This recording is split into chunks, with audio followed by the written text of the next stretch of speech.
नमस्कार. आज आपण पारंपरिक असा मूग डाळीचा हलवा ही रेसिपी पाहणार आहोत. तर यासाठी आपण 1 वाटी भरून मुगाची डाळ घेतलेली आहे आणि ते 2 ते 3 तासासाठी भिजत ठेवली होती. तर आता ही मूग डाळ जी आहे ती छान भिजलेली आहे आणि ती एका चाळणीमध्ये आपण ते पाणी निथरवून घेणार आहोत. आणि पाणी चांगलं निथरल्यानंतर आपण ते जी डाळ आहे तर ती आपण मिक्सरच्या पॉटमध्ये अगदी बारीक अशी त्याची पेस्ट आपल्याला करून घ्यायची आहे. आणि त्यामध्ये पाण्याचा वापर करायचा नाही आहे. आपण पाहू शकता सुंदर अशी बारीक आपली पेस्ट ही तयार झालेली आहे. 1 वाटीची जी डाळ होती ती आपण सबंध काढून घेतलेली आहे आणि त्यासाठी अगदी कमी साहित्य आपल्याला लागते. आणि त्यामध्ये आपण आता 1 वाटीच तूप घेतलेलं आहे. त्यातलं काही तूप आपण आता कढईमध्ये घालून घेतलेलं आहे आणि यामध्ये आपण 2 ते 3 चमचे रवा जो आहे तर हा घालून सुंदर असा भाजून घेणार आहोत.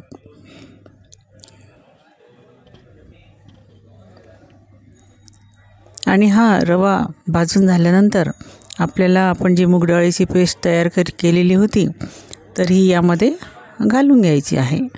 आणि या ठिकाणी आपल्याला ती झटपट अशी हलवायची आहे, नाहीतर त्याचे असे गोळे लगेच तयार होतात. तर यामध्ये आपल्याला थोडंसं तूप अजून घालून घ्यायचं आहे आणि तूप घालून आपल्याला हे जे गोळे तयार झालेले आहेत तर हे असे छान अशी ताकद लावून सराट्याच्या साहाय्याने याला मोडून काढायचे आहेत. म्हणजे एकजीव असं आपल्याला हे करायचं आहे. आणि या ठिकाणी आपण पाहू शकतात की या कढईला कान नसल्यामुळे आपल्याला ते सांडशीने किंवा कपड्याने पकडावं लागत आहे, कारण चांगलाच जोर सुरुवातीला या डाळीला जो परतवताना लागतो.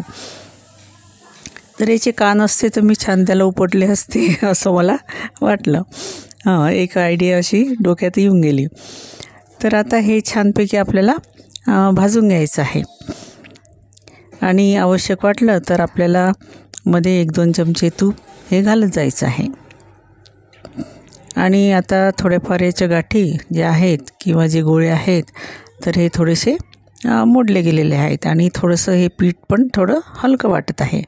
आपल्याला व्हिडिओत दिसत आहे की हे पीठ थोडंसं आता सराट्याला थोडंसं हलकं लागत आहे आणि चांगल्या पद्धतीने आपण त्याला परतवू शकत आहे.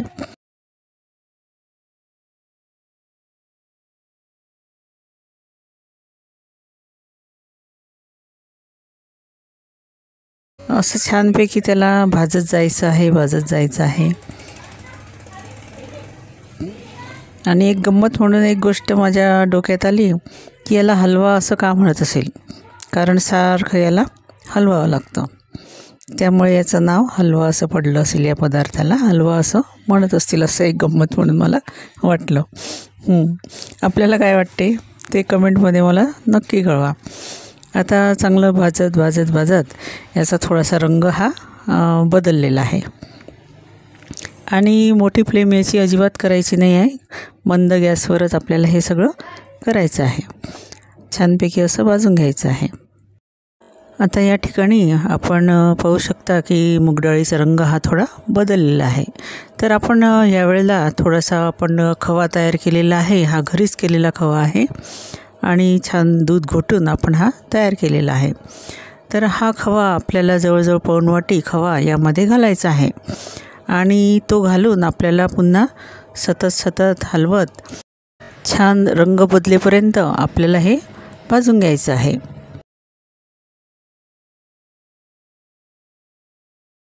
खवा टाकल्यानंतर थोडासा रंग याचा थोडा फिक्का झालेला आहे आणि खव्यासोबतच आपल्याला आता हे डाळ पुन्हा 1 वेळा भाजून घ्यायची आहे. चांगली अशी रवेदार असं हे मिश्रण सगळं झालं पाहिजे. आणि आपल्याला मध्ये थोडंसं 1-2 चमचे तूपसुद्धा यामध्ये घालून घ्यायचं आहे.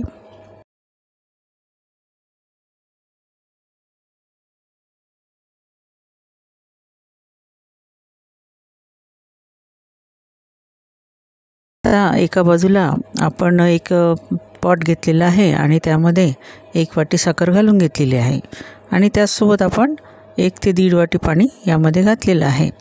आणि थोडे केशराच्या काड्या ज्या आहेत तर ह्यासुद्धा आपण त्यामध्ये घालून घेतलेल्या आहे. त्यामुळे आपल्या हलव्याचा रंग अगदी छान येतो आणि केशरामुळे तर हा हलवा अतिशय सुंदर असा लागतो. आपल्याकडे जर केसर नसेल तर खाण्याचा जो केशरी रंग असतो तर हा आपण टाकू शकतो, किंवा रंग नाही टाकला तरीसुद्धा चालेल. हे रंग टाकणं ऑप्शनल आहे. तर आता आपण या ठिकाणी विलायची पावडर यामध्ये घालून घेतलेला आहे. अतिशय रिच असा आपला हा हलवा तयार होणार आहे, कारण आपण यात केशर घातलेलं आहे, खवा घातलेला आहे आणि तूप तर आहेच. आणि मूग डाळ ही अतिशय पौष्टिक आणि गुणकारी अशी ही डाळ आहे. तर याचा वापर आपण हा हलवा बनवण्यासाठी केलेला आहे. आता आपण सराट्यावर पाहू शकतो की सहज असं हे अगदी जे मिश्रण आहे तर ते हलकं हलकं असं खाली पडत आहे. म्हणजे आपली डाळ ही छान भाजून झालेली आहे आणि रंगसुद्धा तिचा बदललेला आहे. आणि आपण मग असे साखरेचं जे पाणी तयार करून ठेवलेलं होतं तर हे गरमच त्यामध्ये आपल्याला घालून घ्यायचं आहे आणि पुन्हा थोडंसं छान हलवून घ्यायचं आहे. आणि आवश्यक ते ड्रायफ्रूट यामध्ये टाकायचे आहे. तर ड्रायफ्रूट टाकल्यामुळे अजूनच सुंदर असा हा हलवा लागतो आणि दिसायला खूप सुंदर असा हा लागतो. पारंपरिक पद्धतीने आपण हा हलवा तयार करत आहोत. तर अशी माझी ही रेसिपी जर आपल्याला आवडली असेल तर रेसिपीला लाईक करा, शेअर करा आणि कमेंट करायला विसरू नका. आणि त्यासोबत माझ्या चॅनलला सबस्क्राईब करा आणि बेल आयकनचं बटन नक्की दाबा. त्यामुळे नवीन व्हिडिओचे जे नोटिफिकेशन असतील तर ते तुमच्यापर्यंत लवकरात लवकर पोहोचतील. तर आणि मधात मी जो प्रश्न विचारला होता त्याचं उत्तरसुद्धा आपण कमेंटमध्ये नक्की द्याल ही मी आशा करते. हिवाळा सुरू आहे मैत्रिणींनो. असे छान छान पौष्टिक चविष्ट असे पदार्थ करायचे, कारण ह्या सीझनमध्ये आपण जे खाल ते पचते. त्यामुळे छान छान असे पदार्थ करा आणि घरच्यांनासुद्धा खाऊ घाला आणि कमेंटमध्ये मला तसं नक्की कळवा.